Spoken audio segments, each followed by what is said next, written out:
Construction worker बहने हैं, कोई 1 रुपए की राहत पूरे इस दौर में 10 साल के दौर में खट्टर सरकार ने कच्चे कर्मचारी को दी नहीं है, बल्कि उल्टी है परिस्थिति। 2-3 लाख यहाँ तक हाल हो गया कि हमारे जो वेतन है ना वो महंगाई से छोटे पड़ गए, घटी है वास्तविक मजदूरी। ये परिस्थिति हरियाणा में बन गई। बेरोजगारी का आलम ऐसा है, पूरे देश में हरियाणा को बदनाम करवा दिया खट्टर साहब ने। हमारी ऐसी सिद्धि नहीं थी।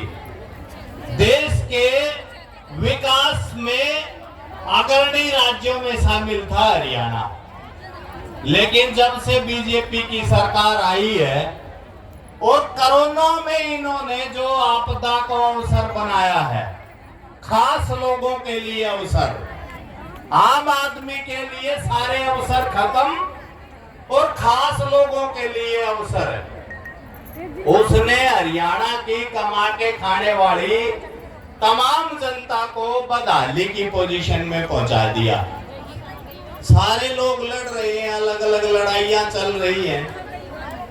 आप 2 महीने से बहादुरी से डटे हुए हैं, लेकिन शर्म की बात है खट्टर साहब के लिए। वैसे शर्म शब्द ना इस सरकार के लिए काफी छोटा पड़ गया, लेकिन हम कह सकते हैं सभ्य समाज में किसी कुर्सी पे बैठे हुए व्यक्ति को ये याद दिला दी जाए ना कि तेरी जिम्मेदारी है जिसको तू पूरा नहीं कर रहा, ये उसके लिए शर्म की बात है, होती है। लेकिन इन्होंने कोई उस शब्द की परवाह नहीं की। अरे कोई कारण नहीं है ऐसा। खट्टर साहब क्या गद्दी मांग रही है आपकी ये बहने? 2 महीने में बात नहीं कर रही सरकार, हद हो गई। मजदूर के, कर्मचारी के तमाम इशू पेंडिंग है, लेकिन 20,000 बहने 2 महीने से सड़कों पे हैं। खट्टर साहब को बात करने की फुर्सत नहीं है। पन्ना प्रमुखों के रोज सम्मेलन हुए हैं, हम उन पन्ना प्रमुखों को भी आगाह करना चाहते हैं। धोखेबाज हैं ये लोग।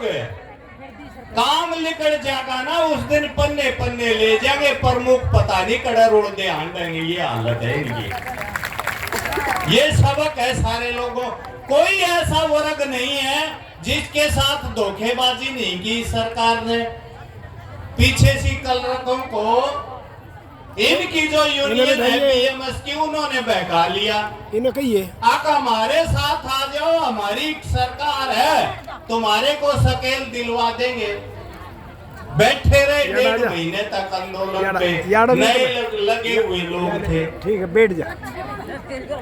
1.5 महीने की हड़ताल के बाद भी हड़ताल समाप्त हो गई। कोई समझौता, कोई किसी प्रकार की मांगों की दिशा में कोई काम सरकार ने किया नहीं। नॉन रेगुलर अलग अलग कैटेगरी के लोग लड़ रहे हैं। यहाँ करनाल में ही गेस्ट टीचर का धरना चला हुआ है पिछले कई दिनों से, और भी विभिन्न कैटेगरियों के लोग लड़ रहे हैं, लेकिन किसी की कोई सुनवाई नहीं है। हाई कोर्ट ने ये कह दिया सरकार का जो प्रतिनिधि जाता है जी कि आप 1 महीने के अंदर पॉलिसी बनाओ नॉन रेगुलर लोगों के लिए। सरकार ने कुछ नहीं किया, समय टाल रहे हैं। सुप्रीम कोर्ट में अटका दी 2014 की पॉलिसी। ये तमाम सीन हमारे सामने है। लेकिन हम ये कहना चाहते हैं खट्टर साहब, ये ज्यादती तो कुर्सी पे बैठ के तू नहीं, तेरे से कोई और अलग खाना खा लिया अपना, वो भी कर सकता था। ले रही खाना मर कर। लेकिन जब लोगों के हाथ में आता है ना समय, तो फिर इसका भुगतान करना पड़ता है। ये समय वही आ रहा है, आगे आने वाला समय। हम कर्मचारियों के तौर पे भी तैयार हैं।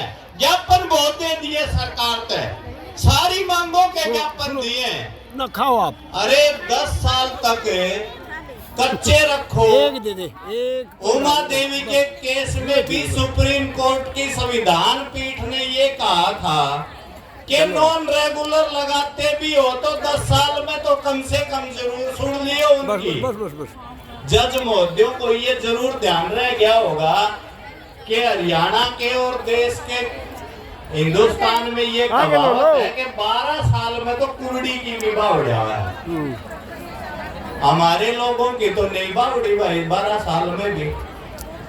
बहुत सारे लोग ऐसे हैं जिनको कोई रेगुलाइजेशन का मौका नहीं है। मैं आप बहनों से ये आह्वान करता हूँ, मजबूती से डटे रहो, हर हालत में जीतेंगे। इस सरकार ने जो दबा रखा है उसका भुगतान हर हालत में करना पड़ेगा। हम धीरे धीरे आगे बढ़ा रहे हैं आंदोलन को, ज्ञापन दिए हैं, रैली की है। अब हम तमाम जो हमारे पार्षद हैं, जिला परिषद के